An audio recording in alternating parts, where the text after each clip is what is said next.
आशा करता हूँ आप सब बहुत अच्छे होंगे। मेरा नाम है सिद्धांत अग्निहोत्री। स्टडी ग्लोस पे आपका बहुत बहुत स्वागत है। तो 20 सितंबर के करंट अफेयर्स हम देखेंगे, ये 5 करंट अफेयर्स। लेकिन उससे पहले बता दूं कि 10,000 एमसीक्यू का कोर्स लाइव है। ज्योग्राफी की क्लासेस चल रही हैं दोस्तों। सिर्फ 1000 रुपए का कोर्स है। Make the best out of it. अभी बहुत सारे एग्जाम्स हैं और आपको एग्जाम निकालने में ये मदद करेगा। सारे हम टॉपिक कवर करेंगे, पर जीए बहुत अच्छे से तैयार हो जाएगा। तो राष्ट्रीय पोषण माह क्या है, पेपर 2 के लिए सुपर इंपॉर्टेंट है। अनीमिया मतलब खून की कमी। तो 2024 में अनीमिया को ही ये फोकस कर रहा है। बच्चे, बूढ़े, प्रेग्नेंट, पोस्टमार्टम देखिए, औरत तो आधी से ज्यादा एनीमिक है, क्योंकि उनका वैसे ही मेंस्ट्रुएशन में ब्लड लॉस होता है। तो वुमेन सबसे ज्यादा, दे आर मोस्ट वल्नरेबल। तो अब इसमें क्या करना है, न्यूट्रिशनल गैप को फिल करना है। 1 से 30 सितंबर तक राष्ट्रीय पोषण माह महीना ये मनाया जाता है। और इसमें सबसे इंपॉर्टेंट वही है कि जो एडोलेसेंट विंडो है, इट इज द अपॉर्चुनिटी। ठीक है ना, बहुत इंपॉर्टेंट है। It is very crucial period. जो अपने जवान हैं, जो युवा हैं, तो उन अगर हम शुरुआत से ही कैसे एनीमिया को प्रिवेंट करना है बता देंगे तो कमाल हो जाएगा। तो बहुत सारे स्पेसिफिक एक्टिविटीज होंगी इसमें। जन आंदोलन होंगे, पिछली बार तो हुए थे। 35 करोड़, ध्यान दीजिएगा, 35 करोड़ से ज्यादा एक्टिविटीज पिछले साल करवाई गई थी जब पोषण माह हुआ था। 4 करोड़ पे फोकस एनीमिया अवेयरनेस पे किया था। 69 लाख, लगभग 70 लाख के करीब प्रेग्नेंट वुमेन तक हम पहुंचे थे। और 83 लाख लैक्टेटिंग मदर्स, ठीक है ना, उन तक पहुंचे थे। 22 लाख से ज्यादा एडोलेसेंट गर्ल्स तक हम पहुंचे थे। ठीक है ना। तो अनीमिया मुक्त भारत जरूरत है। 10 करोड़ से ज्यादा बेनिफिशियरीज हैं और एंगेज करना है हमको। आंदोलन चलाने हैं। आयुष, WCD, हर कोई आयुर्वेद इंटरवेंशन अलग अलग लिए जा रहे हैं ताकि खून की कमी को रोका जा सके। वेस्ट ट्रीटमेंट के लिए बहुत ही इंपॉर्टेंट, वेस्ट हमारा अनट्रीटेड है, but INST, Indian institute of nano science and technology, Mohali में इन्होंने एक ऐसा मेथड डेवलप किया है कि वेस्ट को आसानी से ट्रीट किया जा सकता है। जो टॉक्सिक हेक्सावेलेंट क्रोमियम होता है ना, सबसे खतरनाक, जो इंडस्ट्रियल वेस्ट वाटर से निकलता है, ठीक है। सनलाइट को कैटलिस्ट क्या होता है, जो रिएक्शन को तेज करता है, ठीक है। तो सनलाइट को कैटलिस्ट बना के वो और ज्यादा टॉक्सिक हो जाता है। तो अब यहां पे सनलाइट को एज अ कैटलिस्ट यहां पे यूज किया गया है, आई एम रियली सॉरी, जिससे आप इस वेस्ट को हटा सकते हैं। क्रोमियम जो है, आपको पता है कि डी ब्लॉक एलिमेंट है ना, SPDF, ये 4 ग्रुप्स हैं। तो डी ब्लॉक एलिमेंट है, जितने भी मेटल्स डी ब्लॉक में ही आते हैं, हेक्सावेलेंट फॉर्म में, जिसकी, क्योंकि इसमें जो वैलेंसी होती है ना वो 6 तक जाती है। तो इसमें खतरनाक हेल्थ रिस्क है। क्रोमियम से कैंसर भी होता है, आपको बता दूं। WHO ने लिमिट की कि इससे ज्यादा क्रोमियम नहीं होना चाहिए, क्योंकि इट इज हाईली टॉक्सिक, ठीक है ना। और अगर आप इसको रिड्यूस नहीं करेंगे, वैलेंसी से सब कुछ डिपेंड करता है, अगर आप इसको रिड्यूस नहीं करेंगे तो प्रॉब्लम हो जाएगा, ठीक है। पानी में अगर ये मिक्स होता है तो आपके लिए दिक्कत करेगा। अब ये 6 क्रोमियम 6 से आप किसके वैलेंसी करके 3 पे लाना है। तो इसीलिए INST ने एक मेथड जो है वो डिजाइन किया है ताकि इसको आसानी से रिड्यूस किया जा सके। तो सनलाइट को एज अ कैटलिस्ट यूज किया है, ठीक है ना। Sunlight with TiO2, titanium oxide. अब ये भी TiB जो है वो भी डी ब्लॉक एलिमेंट है, नैनो पार्टिकल है। अब ये क्या करेगा, ये Cr को, क्रोमियम को रिड्यूस कर देगा Cr3 में, ठीक है। Sunlight with the help of TiO2। तो अब ये टॉक्सिक रहेगा नहीं, बढ़िया है। आपका इंडस्ट्रीज का जो वेस्ट वाटर है उससे आपको कोई भी हेल्थ रिस्क नहीं होगा, राइट। तो अब ये स्मार्टफोन से आप इसको मॉनिटर भी कर सकते हो। कॉस्ट इफेक्टिवनेस है, क्योंकि आप इसको सूरज का यूज कर रहे हो ना, सूरज हमेशा रहेगा। तो फोटो कैटलिस्ट है, यानी कि 0 इन्वेस्टमेंट है। माइक्रोफ्लूइड जो रूट होता है, क्या प्रॉब्लम ये होती है ना कि ये आप इसमें क्या करते हो, इसमें आप सीधा पार्टिकल पे हमला कर रहे हो, है ना। एक्सपेरिमेंट में 95% डिग्रेडेशन एफिशिएंसी, यानी कि जो ये आपके खतरनाक केमिकल्स हैं उसमें 95% तक वो खत्म हो गए।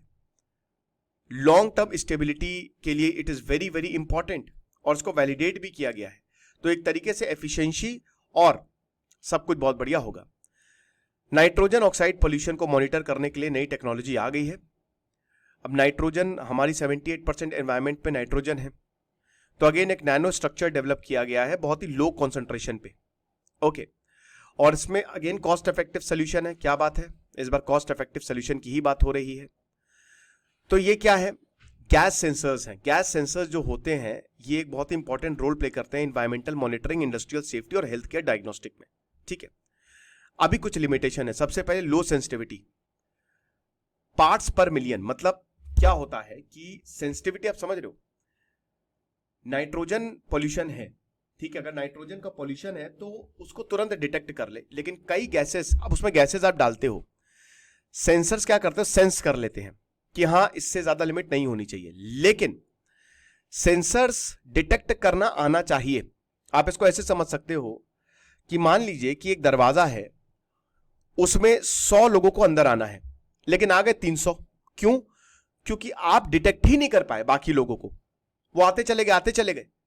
तो इसलिए बहुत ज्यादा जरूरी है कि छोटी से छोटी चीज को भी डिटेक्ट कर ले, लेकिन अभी बहुत सारे सेंसर्स डिटेक्ट नहीं कर पाते हैं, बहुत छोटे छोटे पार्टिकल्स को डिटेक्ट नहीं कर पाते, जिसकी वजह से दिक्कत होती है। मॉनिटर हम नहीं कर पाते कि नाइट्रोजन लेवल कितना है। फिर उसके बाद अभी कौन सी गैसेस यूज होंगी सेंसिटिव, मतलब ये डिटेक्शन के लिए, वो भी एक दिक्कत है। टेम्परेचर, हाई टेम्परेचर की जरूरत है, इतना हम नहीं अचीव कर पाते हैं, राइट। तो ZnFe2O4 जिंक फेरस ऑक्साइड, तो अब अगेन ये नैनो पार्टिकल पे काम करेगा। नैनो क्या, 10⁻⁻⁹ मीटर, सबसे छोटे पार्टिकल जो होते हैं, राइट। तो एक जिंक फेराइट ZnFe2O4, ये नैनो स्ट्रक्चर है, इसको डेवलप किया है। ये एक सेंसर है जो कि वही है नाइट्रोजन ऑक्साइड गैसेस को डिटेक्ट कर लेगा, बहुत ही कम कंसंट्रेशन क्यों ना हो, पार्ट्स पर बिलियन पे डिटेक्ट करेगा। आप समझ रहे हो, मतलब 1 बिलियन में, करोड़ों, सैकड़ों, हजारों करोड़ों में एक पार्ट को ये डिटेक्ट कर सकता है। आप ऐसे समझ सकते हो कि अगर घास में सुई ढूंढनी हो तो ये ढूंढ लेगा। सेंसिटिविटी मस्त है इसकी, बहुत ही जबरदस्त। एनर्जी एफिशिएंट, रूम टेम्परेचर पे भी काम करेगा, रिस्पॉन्स तुरंत है, और स्टेबिलिटी भी अच्छी खासी है। 3 महीने तक स्टेबल रहेगा ये, 100 साइकिल्स ऑफ ऑपरेशन तक आप इसको यूज कर सकते हैं।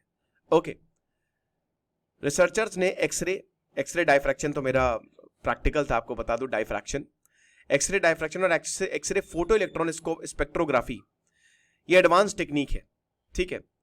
आप इसको फाइन ट्यून किया और उसके बाद ये देखा कि नाइट्रोजन को ये डिटेक्ट कर सकते हैं बहुत बढ़िया तरीके से, और फ्यूचर पोटेंशियल बहुत जबरदस्त है, क्योंकि आगे जाके आप इसको एयर में भी छोड़ सकते हो, तो ये डिटेक्ट कर लेगा कि पूरे एयर में या हवा में कितना पॉल्यूशन है। पैंडेमिक के लिए हम कितना प्रिपेयर हैं, आगे आने वाले समय में दिक्कतें होने वाली, और पैंडेमिक एक बहुत बड़ा आगे आने वाले समय में 2050 तक बहुत सारे पैंडेमिक आएंगे जिसमें काफी मौतें होंगी, तो हम कितना प्रिपेयर, उसके लिए एक मॉक ड्रिल की गई है, अभ्यास किया गया, जिसको विष्णु युद्ध अभ्यास, यानी कि विषाणु क्या होता है, वायरस, तो विषाणु युद्ध अभ्यास, ये एक मॉक ड्रिल है जो कि अजमेर राजस्थान में हुई है। 27 अगस्त से लेकर 31 अगस्त तक लगभग 5 दिन तक ये चली। 2 की कंपोनेंट थे कि वायरस को आइडेंटिफाई करना है और कंट्रोल मेजर्स लेने हैं, यही 2 चीजें होती ही हैं। तो अब ऑब्जेक्टिव यही था कि सबसे पहले तो जूनोटिक डिजीज आउटब्रेक को सिमुलेट करना। जूनोटिक मतलब क्या, ये वो होते हैं जो जानवरों से इंसानों में आते हैं, ठीक है ना। जैसे कोविड जूनोटिक था, जानवर से इंसान में आया।